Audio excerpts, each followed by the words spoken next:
welcome to another interview. Today we have Moken Marsai, a visionary writer, designer, and artist based in Jamaica. She is an award winning blogger, polymath, create tech business designer, and futurist, recognized for her contribution to branding and marketing with major brands. Morecambe is dedicated to transforming Jamaica's creative economy through sustainable, community driven business models. Her current project includes Maru Art, which aims to awaken imagination through accessible, transformative art, and Sinclair Studio, an innovative platform for storytelling that respects cultural diversity. Lean in and listen well to this remarkable woman. My interview guest, co host, partner in crime, Chris Daly. Take it away. Thank you, Janice. Well, Ken, welcome to this great conversation. It's always Thanks. great to have conversation with people making impact. Jamaicans making impact all over. And here you are at home making all this impact. The first thing that grabbed my curiosity is your name, Moken Marsai. Could you tell us a little about this awesome name and a little about your family roots? Okay, well, it may come as a surprise, but I wasn't born Moken Marsai. I was born Monique Kennedy. And I became Moken Marsai 2 years ago after having a very transformative experience where I moved to Portland, Jamaica to be by the sea. And it was just an opportunity for me to connect with myself. And at the end of that journey, I felt that it was fitting that I changed my name to fit with the woman who I had become. So Moken is actually an amalgamation of my birth name, Monique Kennedy. And it's a name that kind of chose me. And Marsai means one who follows her intuition, and it means royalty. So it represents my connection to the divine source. Wonderful. Boy, you do well even in your name. Um, you've come from this marvelous canvas of creativity. Where did you get this calling for this deep level of creativity, and what nurtured it? Well, I would say growing up, I am the daughter of an engineer and a teacher. And my father, in particular, was a patron of the arts. So he would always commission paintings. We had art encyclopedias in the house. So I always had things to explore and experiment with. So that's really how I got into creativity, is really by just reading and seeing the art around my own home. Wow. So, boy, that's wonderful. So, was there any apart from home?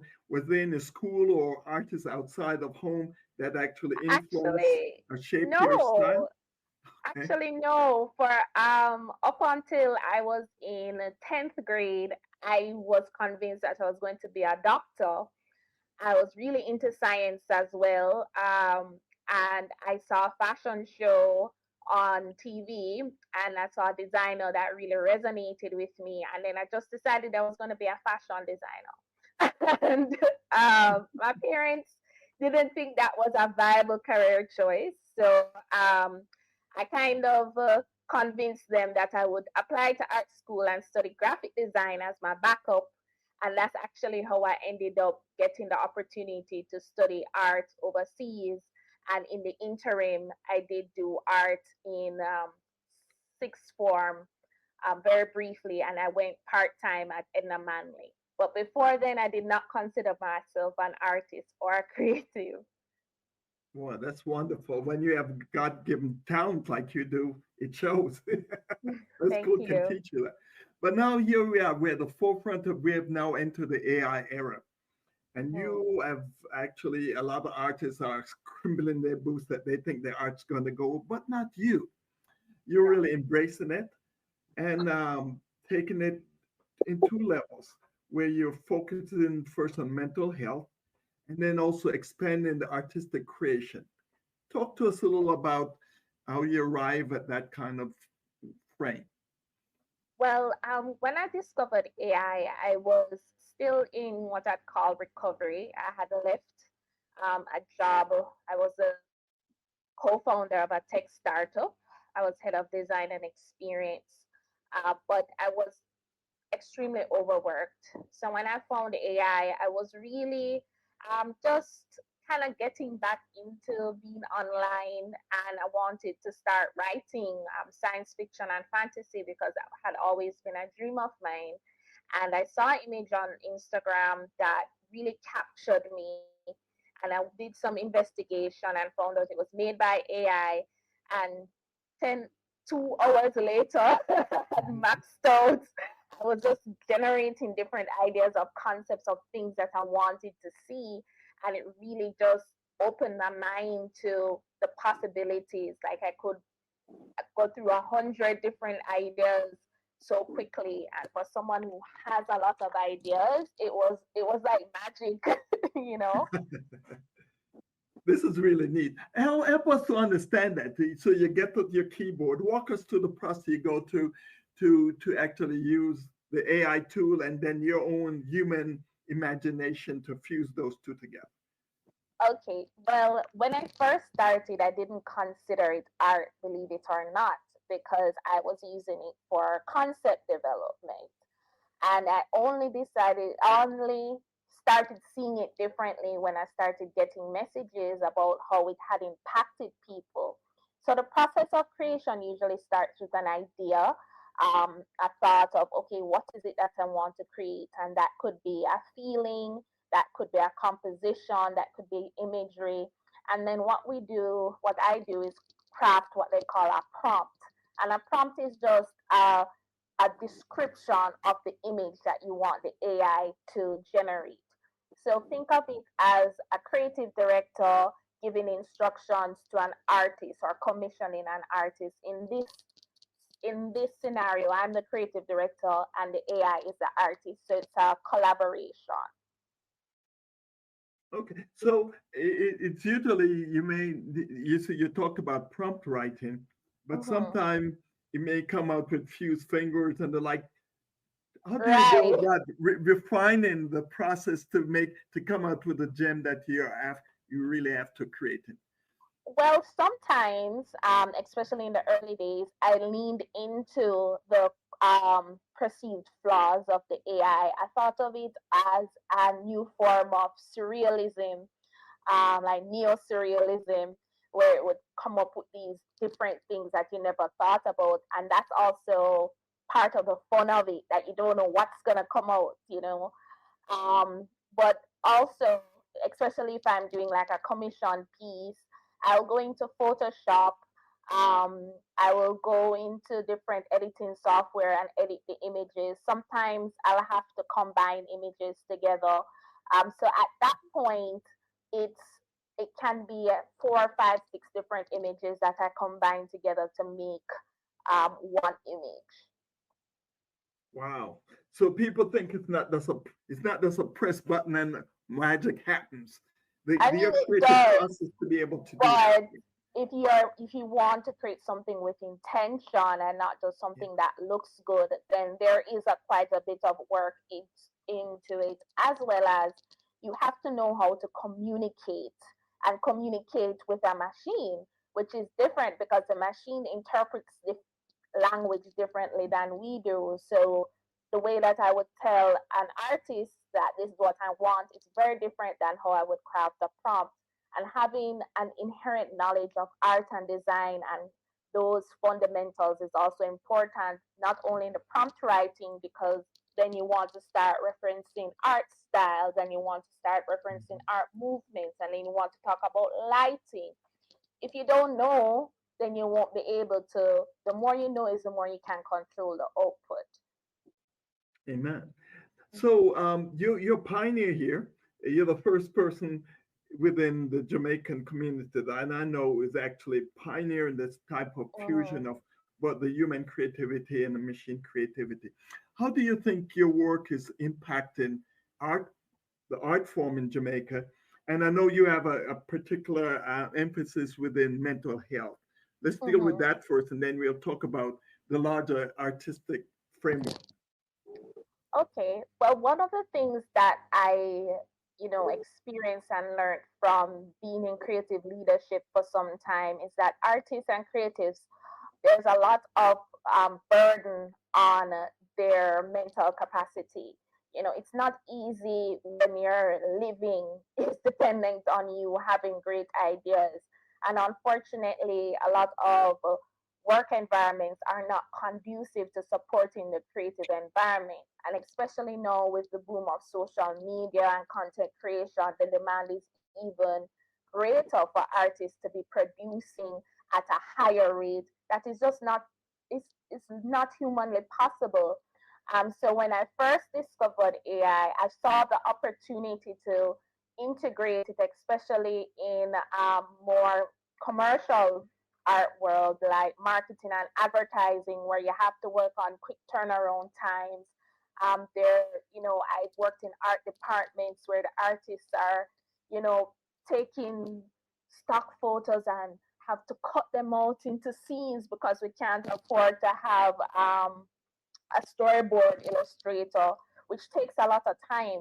So I saw it as an opportunity, if it's integrated well into a workflow, that it could actually help to take some of the mental burden off creative teams and help them to work more efficiently. Um, so that's like when I thought about it, that's the first thing that I thought about how it could help, to take off that load. That's wonderful. One of the areas where people have concerns is actually the authenticity and the ethical issues surrounding AI. Um, what how would you allay their fears that's when you create a piece of that's fusion about your creativity and Mhm. machine learning, that this is authentic and it's good stuff, original stuff? Well, one of the common misconceptions, especially in the art world around AI, is that AI is stealing people's work and it's just copying it and putting it all, mashing it all together to make something. But really, how language, large learning models work is that they learn patterns. They learn about the concepts, the fundamentals, just like a human would learn. The difference is that it's learning at scale. So once it learns from that data, which there are different ways it can learn from the data. Once it learns from the data, then it understands how to interpret what you have written in a prompt. So it correlates what you've written in a prompt and what it understands about what is learned about art, and it creates something new. And there is a concern in terms of the ethics of that. There it is a gray area because it's a new technology, but that's it to be expected because if something is new, then there's no precedent. And I think with time, what will happen is that the laws will catch up to cover what it means, how far is it before it's copyright infringement. Right now, it's a gray area, and I would argue that a human could go and copy someone's work just as much as a machine. It comes down to the intention of the person who is writing the prompt. I can choose to write a prompt and say, copy this artwork of this person, or I can choose to write a prompt that creates something original. And that's no different than if I was a painter. Counterfeit paintings have been have been a thing for a long time. So it's not a AI problem; it's a human problem. And I think as time goes on, we'll learn where AI stands in that space. Boy, we've come a long way in just a few years. It was like November of 2022 that Mhm. OpenAI kind of burst on the scene. And that's And it's, exactly when I found it.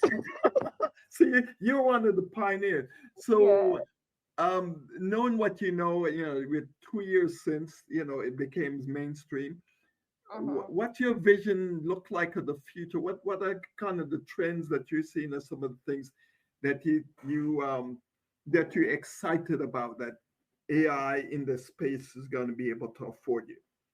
Well, what I'm excited about is they have no image to video models where you can take an image and turn it into a video. I think that's really interesting. I haven't gotten to play around much with it, but that's something I'm excited about.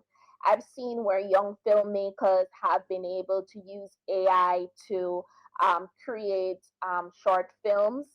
I think it opens up the opportunity, especially in developing countries where we don't have a lot of the resources that, say, someone in the States would have to, shoot a short film. We can now use AI to create your own short film with just your team of one. I think it's going to. I've even seen creatives here using it to write treatments for music videos.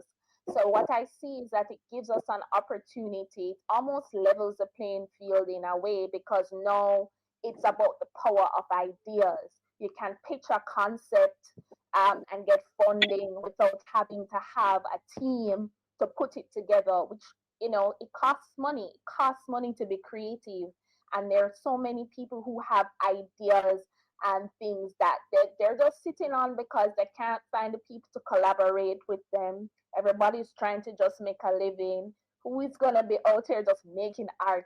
That's a luxury for a lot of people here. So I see it as a way that creatives can really get down into getting the ideas out there, getting it funding. They don't have to wait for a Netflix or a Fox or anybody to, the gatekeepers.